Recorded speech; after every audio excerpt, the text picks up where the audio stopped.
നല്ലത് ചെയ്താൽ നന്നാകും, നന്മകൾ എന്നും ഉണ്ടാകും.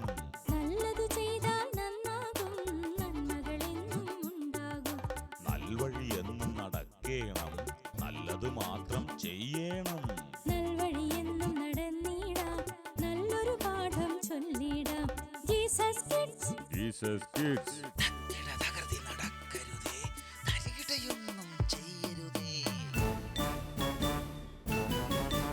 സ്വർഗതുല്യമായ ആഹ്ലാദം, അവർണ്ണനീയമായ സന്തോഷം. ജീസസ് കിഡ്സിലേക്ക് സ്വാഗതം. പലപ്പോഴും നമ്മുടെ കുറവുകൾ നമുക്ക് മനസ്സിലാകുന്നത് മറ്റുള്ളവരുടെ ജീവിതം കാണുമ്പോഴാണ്. മറ്റുള്ളവരുടെ തെറ്റുകുറ്റങ്ങൾ കാണുമ്പോൾ നമ്മിൽ അതുണ്ടോ എന്ന് നമ്മൾ ആലോചിക്കണം.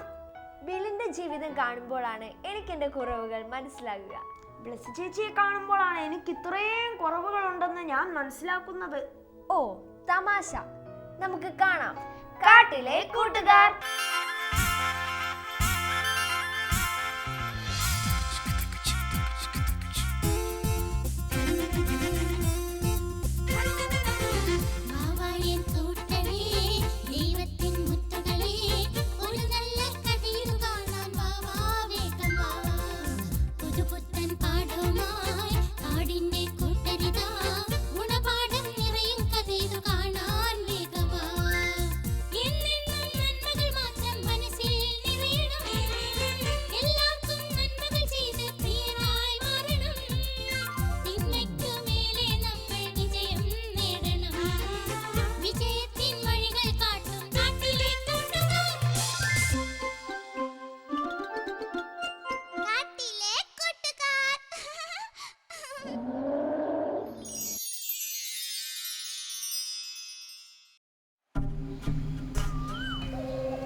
ഈശ്വര, ദൈവം എനിക്ക് എല്ലാ കഴിവും തന്നു, പാടാനുള്ള കഴിവ് മാത്രം തന്നില്ലല്ലോ. ഓ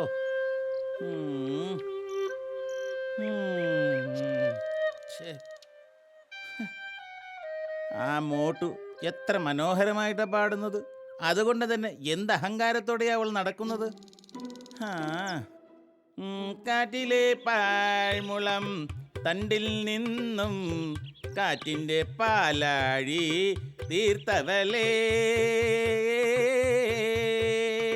കാറ്റിലെ പാഴ്മുളം തണ്ടിൽ നിന്നും കാറ്റിൻ്റെ പാലാഴി തീർത്തവലേ, വരവാണി മണിവേരോ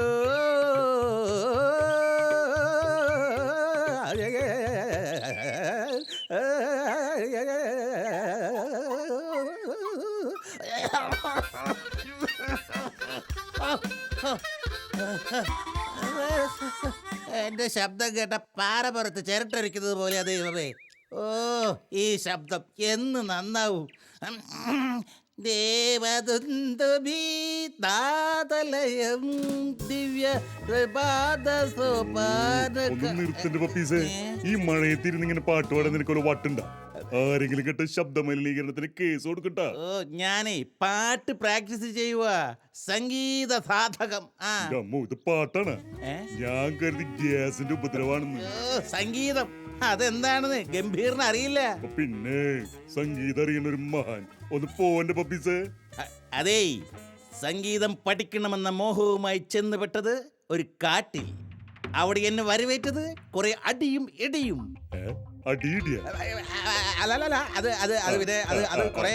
അധികം സംസാരിക്കണ്ട, അതൊക്കെ പോട്ടെ. എന്താ ഇങ്ങനൊരു പാട്ട് പഠിക്കല്? അപ്പൊ ഗംഭീറൊന്നും അറിഞ്ഞില്ലേ? എന്താണ് പപ്പീസേ, എന്തിനു മാത്രം അറിയാൻ?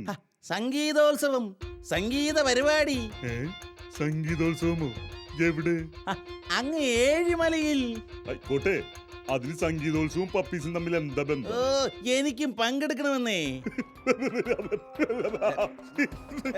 എന്താ ഗംഭീർ, എന്താ ചിരിക്കുന്നത്? കളിയാക്കിയ? ഈ കുയിൽനാദം വെച്ച് പാടുന്ന കാര്യം ആലോചിച്ച് ചിരിച്ചു പോയതാ. കളിയാക്കാതെ ശബ്ദം നന്നാക്കാൻ എന്തെങ്കിലും ഒരു വഴി പറഞ്ഞാടോ. അതിന് ഈ ശബ്ദം ഒരിക്കലും നന്നാവില്ല എന്റെ പപ്പീസ്. എന്താണ് താൻ പറഞ്ഞത്? എന്താ പറഞ്ഞത്? ഒരിക്കൽ കൂടി പറയാമോ?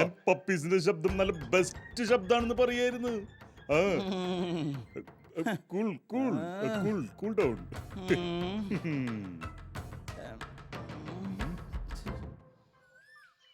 അപ്പൊ പപ്പീസിന്റെ പ്രശ്നം ഇതാണല്ലേ? എന്താ എന്താ ഗംഭീർ ഉദ്ദേശിക്കുന്നത്? അല്ല, പപ്പീസിന് പാട്ട് പാടാൻ കഴിയാത്തതാ വിഷമം എന്നാ ഞാൻ ഉദ്ദേശിച്ചത്. അതെ, എങ്ങനെയെങ്കിലും ആ മോട്ടുവിനെ തോൽപ്പിക്കണം. എന്റെ അമ്മോ, അപ്പൊ മോട്ട് പാട്ട് പാടണ്ട? ആ അതാണ് പ്രശ്നം. എങ്കി പിന്നെ പപ്പീസേ, നിന്റെ കാര്യം പോക്കാ. ഓ. മോട്ട് ജയിക്കും. ഓ, മോട്ടുവിനെ തോൽപ്പിക്കാനാ ഞാൻ ഈ ശ്രമിക്കുന്നത്. അപ്പോഴാ അവന്റെ ഒരു പപ്പീസേ, ഒന്ന് സമാധാനായിട്ടിരിക്കി. നമുക്ക് എന്തെങ്കിലും ഒരു വഴി ഉണ്ടാക്കാന്ന്. എന്ത് വഴി? ഞാൻ പാടിയാൽ മോട്ടുവിനൊപ്പം എത്തില്ല, 8 നിലയിൽ പൊട്ടും. അതാ പറഞ്ഞത്, നമുക്ക് വേറെ ഏതെങ്കിലും മത്സരത്തിൽ മോട്ടുവിനെ തോൽപ്പിക്കാമെന്ന്. ഓ, എന്തെങ്കിലും വഴിയുണ്ടോ എന്ന് നോക്ക്, എന്നെ ഉപദേശിക്കാതെ. ചേട്ടാ, ഇതിപ്പോ പിടിച്ചൊരു വലിയ പുരുവലയില്. ഐഡിയ കിട്ടി, ബെസ്റ്റ് ഐഡിയ കിട്ടി, കിട്ടിപ്പോയി ഐഡിയ. എന്ത് ഐഡിയ? എന്ത് ഐഡിയ കിട്ടിയത്? പപ്പീസിന് പാട്ടുകാരനാകാനുള്ള ഒരു ഉഗ്ര ഐഡിയ. എന്ത് പാട്ടുകാരനാകാനുള്ള ഐഡിയ? വേഗം പറയൂ, വേഗം പറയൂ. ന്യൂ ജനറേഷൻ ട്രിക്ക്, ഇലക്ട്രോണിക് വിദ്യ. ഇലക്ട്രോണിക് വിദ്യയോ? അതേന്ന്, പപ്പീസിന് പകരം സംഗീതോത്സവത്തിൽ വാക്മാൻ പാടുന്നു. ഗംഭീരെ, തെളിച്ച് പറയ്, വാക്മാനോ? അതേന്ന്, അതൊരു ഇലക്ട്രോണിക് ഉപകരണമാ. പാട്ട് ക്രമീകരിച്ചു വെക്കുന്ന ഒരു ഉപകരണം. ഒക്കെ ശരി തന്നെ. സംഭവം നടക്കോ? പിന്നില്ലാണ്ട്, അതൊക്കെ ഞാൻ നോക്കിക്കൊള്ളാം. പക്ഷേ കുറച്ച് ചിക്ലീസ് ചെലവുണ്ടാ. പണം എത്ര വേണമെങ്കിലും മുടക്കാം. എങ്കില് ഇത്തവണത്തെ പാട്ട് മത്സരത്തില് പപ്പീസ് തന്നെ ഒന്നാമൻ. Very good.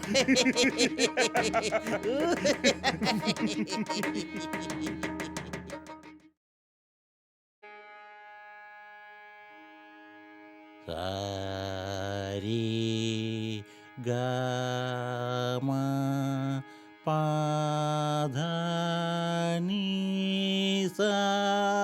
സാരി ഗമ പാധ നീ സാ. സാ നീ ത പ മാ ഗ രി സാ. സാ നീ ധ പ മാ ഗ രി സാ. കുട്ടി, സ്വരസ്ഥാനങ്ങൾ കൃത്യമാകണം. സ പ സ. സാ പ സാ.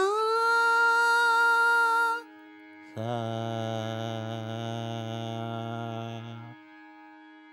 സാ.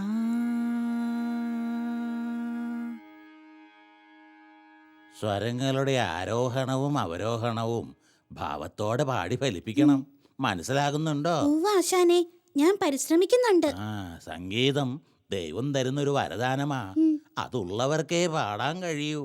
സംഗീതബോധം ജന്മന ഉണ്ടാകേണ്ട ഒന്നാ. അവയെ മിനുക്കിയെടുക്കേണ്ടത് അവനവൻ തന്നെ. ശരി ആശാനെ, ഞാൻ ഇനിയും നിരന്തരം സാധകം ചെയ്യും. നമ്മൾ മത്സരിക്കുമ്പോൾ മറ്റുള്ളവരെ തോൽപ്പിക്കുക എന്നുള്ളതായിരിക്കരുത് ലക്ഷ്യം. നമ്മുടെ ഗാനം ആവുന്നത്ര നല്ല രീതിയിൽ അവതരിപ്പിക്കുക. ആശാൻ പറഞ്ഞത് തീർച്ചയായും ഞാൻ ഓർക്കും. മോട്ടുവിന് കഴിയും. പരിശ്രമിച്ചാൽ മാത്രം മതി. വളരെ നന്ദി ആശാനെ. ശരി, മോട്ട് പ്രാക്ടീസ് ചെയ്യേ. ഞാൻ പോയിട്ട് നാളെ വരാം. പിന്നെ ആശാൻ എനിക്ക് വേണ്ടി പ്രത്യേകം പ്രാർത്ഥിക്കണം. നന്നായി വരും മോട്ടു. നന്നായി പാടി സമ്മാനം വാങ്ങി വാ. ആശാന്റെ അനുഗ്രഹം എനിക്ക് എപ്പോഴും ഉണ്ടാകണം. തീർച്ചയായും എൻ്റെ എല്ലാ അനുഗ്രഹവും മോട്ടുവിനുണ്ടാകും. നന്ദി ആശാനെ. ദരഗുണ ഇത് ബന്ധു സേവ.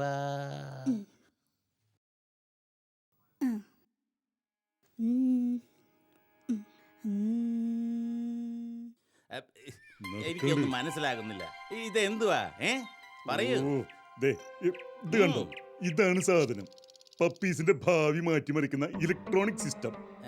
ജീവിതം തന്നെ മാറ്റിമറിക്കുമോ? എന്താ വെച്ചാ അവിടുന്ന് പിടിക്കപ്പെട്ട് ഇടി കിട്ടുമോന്നാ എന്റെ പേടി. ദേ, പപ്പീസിന് എന്നെ വിശ്വാസമില്ലേ? അത് പിന്നെ അതുകൊണ്ടല്ല. അതെ നോക്കിയേ, കണ്ടോ? സംഗതി കൊള്ളാലോ. അതല്ല പറഞ്ഞത്, പപ്പീസ് തന്നെ വിജയിക്കുന്നു തീർച്ച. ഏറ്റാ മതിയായിരുന്നു. ദേ, നമുക്ക് സംഭവ സ്ഥലത്ത് നേരത്തെ എത്തണണ്ടാ. അതെന്തിനാ മനസ്സിലായില്ല? എന്റെ പപ്പീസ് പരിപാടി നടക്കുന്നിടത്ത് എത്തണമെന്ന്. ഓ അങ്ങനെ, എങ്കിൽ വേഗം വാ. എന്നാ വേഗം.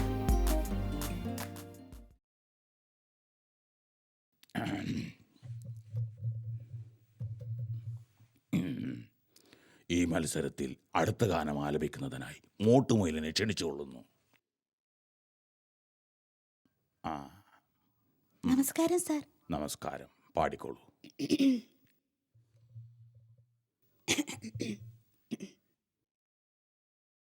ഗലീലിയ കടൽ പോലെ തിരയിളകുന്നൊരു ജീവിതം, നൗകകൾ തകരുമി കടലിൻ കരയിൽ, എന്നുവരും നീ ദേവാ, എന്നുവരും നീ ദേവാ, എന്നുവരും നീ ദേവാ, എന്നുവരും നീ ദേവാ.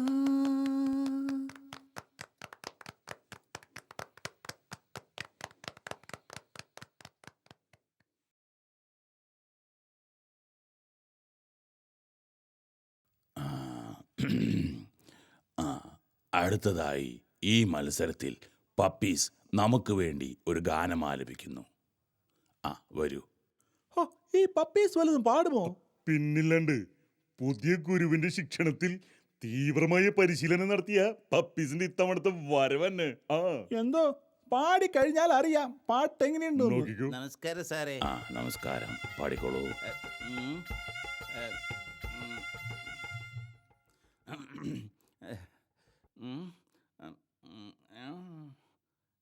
ഉം. മകനെ നിന്റെ വരവും നോക്കി കരുണയോടെ ഞാനിരിപ്പു, അരികിൽ നിന്നെ കാണുവാനായി ആശയോടെ സംഗതി നേരെ ഗംഭീരമായിട്ട് പാടുന്നുണ്ട് കേട്ടോ. അതല്ലേ ഞാൻ നേരത്തെ തന്നെ പറഞ്ഞത്. അവന്റെ ഗുരു ആരാണെന്ന് വിചാരിച്ചേ? ആരാ? അത് പിന്നെ ആരായാലെന്താ, പാട്ട് ഗംഭീരമായിട്ട് പാടുന്നില്ലേ? അത് ശരിയാ. അത് ശരിയാ, പാട്ട് നല്ലതാ. നീ എൻ സ്നേഹം അറിവു, നീ എൻ കൺമണിയല്ലേ മകൻ.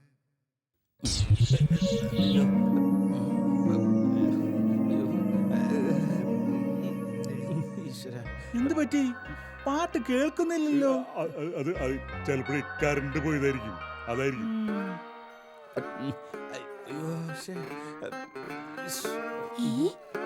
എന്താ പറ്റിയേ? എന്തോ കുഴപ്പമുണ്ടല്ലോ. സെറ്റ് കേടായ.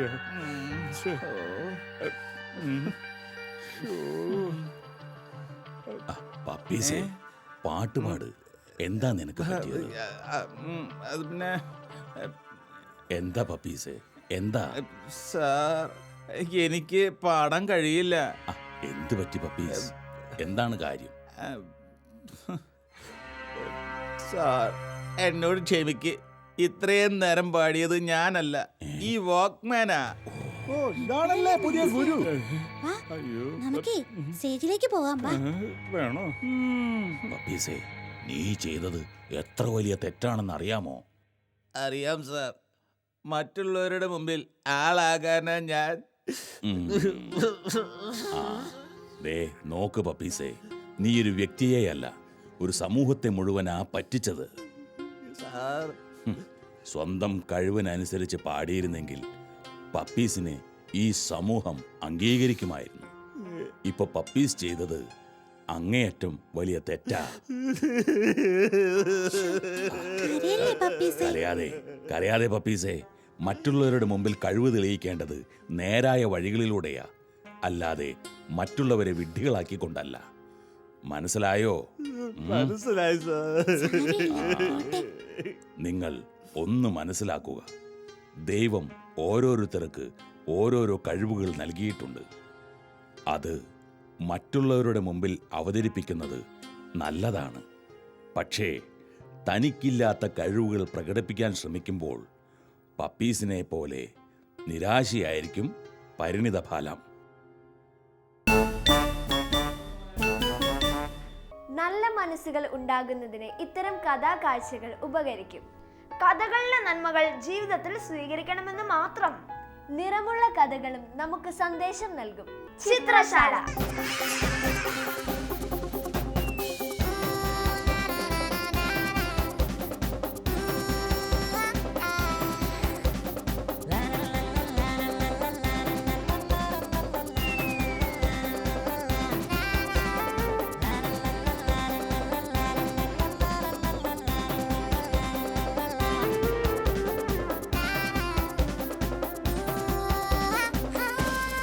ചിത്രശാലയിലേക്ക് കൂട്ടുകാർക്ക് സ്വാഗതം. ഇന്നത്തെ ക്ലാസ്സിൽ ഈ ഡ്രൈ പെസ്റ്റൽ ഉപയോഗിച്ച് നമുക്ക് ധനികനായ ബോഷനെ ചിത്രീകരിക്കാനായിട്ട് ശ്രമിക്കാം. ധനികനായ ബോഷൻ്റെ ഉപമ പറയുന്നത് ലൂക്കായുടെ സുവിശേഷത്തിൽ 12-ാം അധ്യായത്തിലാണ്.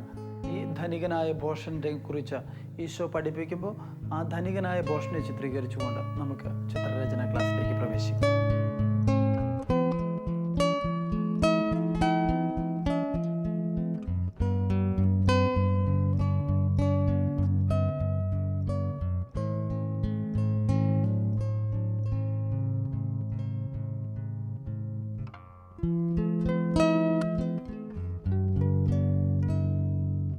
ധനികനായ ബോഷന് ധാരാളം സമൃദ്ധിയായ വിളവ് ലഭിച്ചു എന്നാണ് അതിനകത്ത് പറയുക. സ്വാഭാവികമായിട്ടും ആളുടെ ധാന്യപ്പുര നിറഞ്ഞു കവിഞ്ഞിരുന്നു. നമുക്ക് ചാക്കുകെട്ടുകളിൽ അടുക്കി വച്ചിരിക്കുന്ന ധാന്യത്തെ ചിത്രീകരിക്കാനായിട്ട് ശ്രമിക്കാം.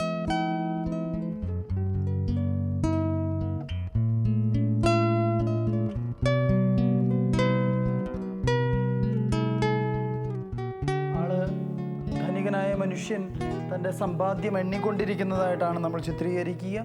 അയാൾ തൻ്റെ സമ്പാദ്യം മുഴുവൻ എടുത്തു വെച്ച് എണ്ണിക്കൊണ്ടിരിക്കുന്നതായിട്ട് നമുക്ക് ചിത്രീകരിച്ച് നോക്കാം.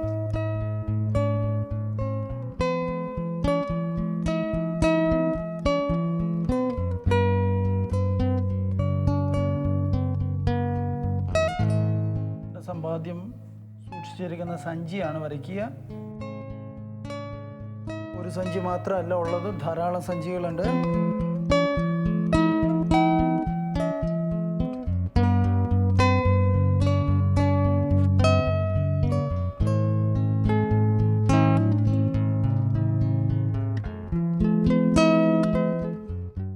നമുക്ക് ആളെ ചിത്രീകരിക്കാം. ആളുടെ കളറിലേക്ക് വരാം. അത് നമുക്ക് ചിത്രീകരിക്കാം.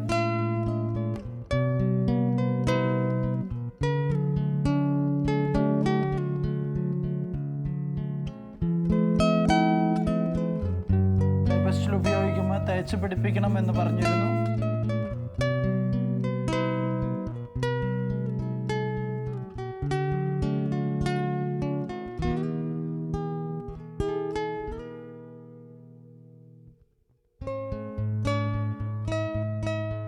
ഡെപ്ത് ഉപയോഗിക്കുകയാണ് നമ്മൾ.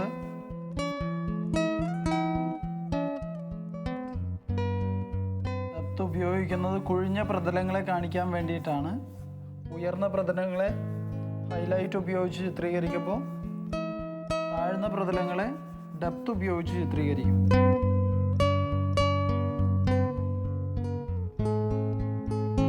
വസ്ത്രങ്ങളുടെ ചുളിവുകളൊക്കെ ചിത്രീകരിക്കുന്നത് ഇതുപോലെ ഡെപ്ത് ഉപയോഗിച്ചാണ്.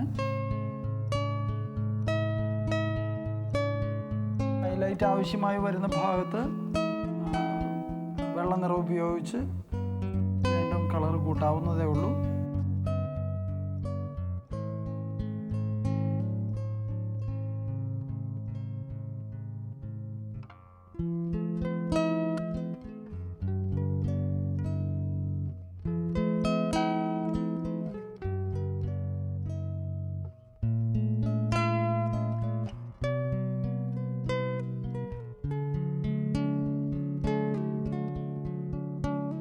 ധനികനായ ഭോഷന്റെ മുഖം നമുക്ക് ചിത്രീകരിക്കാം.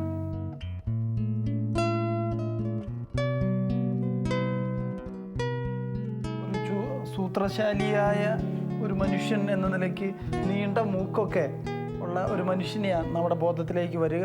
അതിനനുസരിച്ചുള്ള ഒരു ഫിഗറിനെ നമുക്ക് ചിത്രീകരിക്കാം.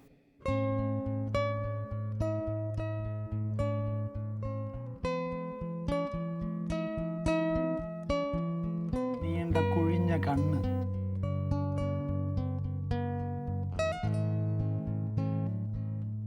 സമ്പാദ്യം അധികമായിട്ട് കിട്ടിയതിൻ്റെ സന്തോഷമൊക്കെ മുഖത്ത് സ്ഫുരിക്കുന്ന ചുണ്ട്, പ്രായമായ മനുഷ്യന് സ്വാഭാവികമായിട്ടും താടിയൊക്കെയുള്ള ഒരു യഹൂദനെ നമുക്ക് കാണാം, മനസ്സിലേക്ക് കൊണ്ടുവരാം.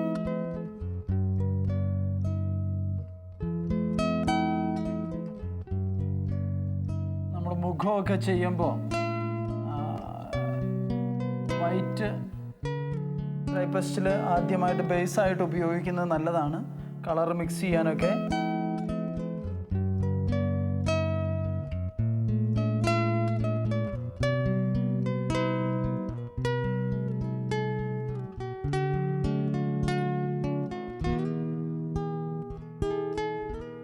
കണ്ണിൻ്റെ ഭാഗങ്ങളിൽ, കുഴിഞ്ഞ ഭാഗങ്ങളിൽ നമ്മൾ ബ്ലാക്ക് കൊണ്ട് മാത്രമല്ല ഡെപ്ത് കൊടുക്കുക, പല കളറിൽ നമ്മുടെ ഡെപ്ത് ഉപയോഗിക്കേണ്ടി വരും. പ്രായമായ മനുഷ്യന് സ്വാഭാവികമായിട്ടും പുരുകമൊക്കെ നരച്ച ഒരു പ്രതീതി ഉണ്ടാക്കാൻ വീണ്ടും നമ്മൾ വൈറ്റ് കൊടുത്തു.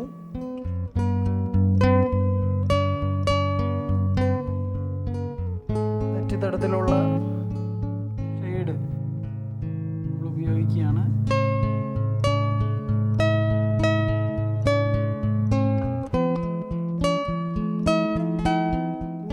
വരുന്ന കളറുകൾ ഉപയോഗിച്ച് കഴിയുമ്പോൾ കൂടുതലായിട്ട് വരുന്ന കളറുകൾ ഊതി കളഞ്ഞു കഴിഞ്ഞാൽ അത് കൂടുതൽ നന്നായിരിക്കും.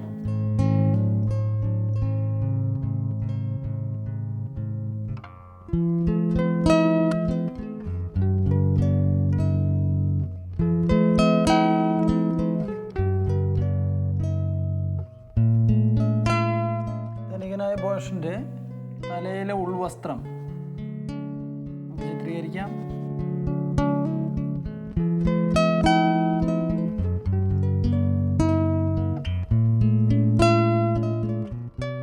ഡെപ്ത് കൊടുക്കാം.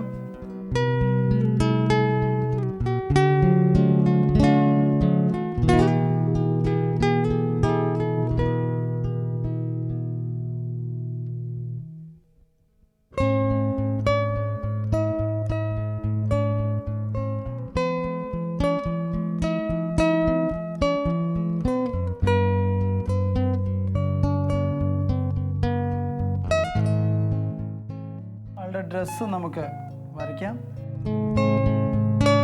വസ്ത്രം നമുക്ക്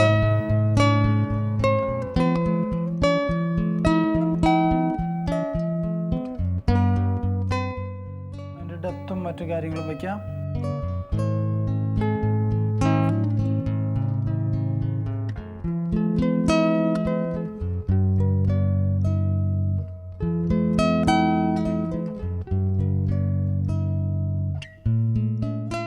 ഏറ്റവും മനോഹരമാക്കി വെച്ച് കഴിഞ്ഞാൽ അത്രയും ഭംഗിയായിരിക്കും ചിത്രം.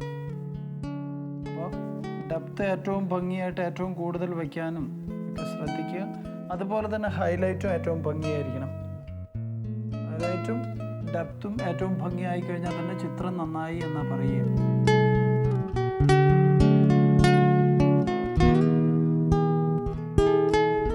ശ്രദ്ധിച്ച് കാണും. നാണയങ്ങളൊക്കെ ചിത്രീകരിക്കുക എന്ന് പറഞ്ഞു കഴിഞ്ഞാൽ എളുപ്പമുള്ള കാര്യമാണ്, വളരെ എളുപ്പമായ കാര്യമാണ്. വെറുതെ കളറ് തേച്ച് രണ്ട് ഷെയ്ഡിൽ ഇത് കൊടുത്തു കഴിഞ്ഞാൽ നാണയങ്ങളായി.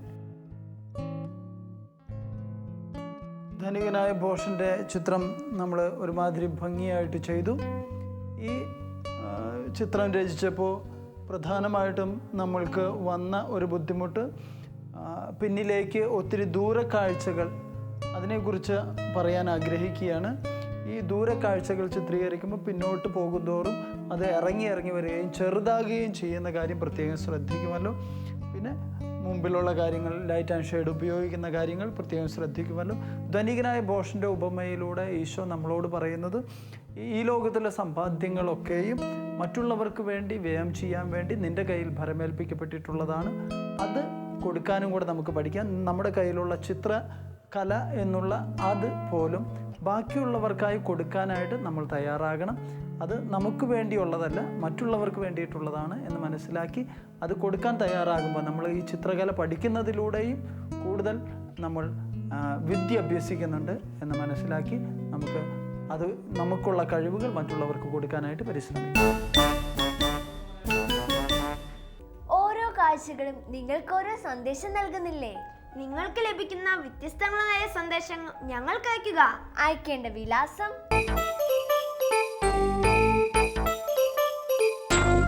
ഞങ്ങളുടെ വിലാസം: the producer, Jesus Kids, Shalom TV, Peruvannamuzhi PO, Kozhikode. Pin code 673528.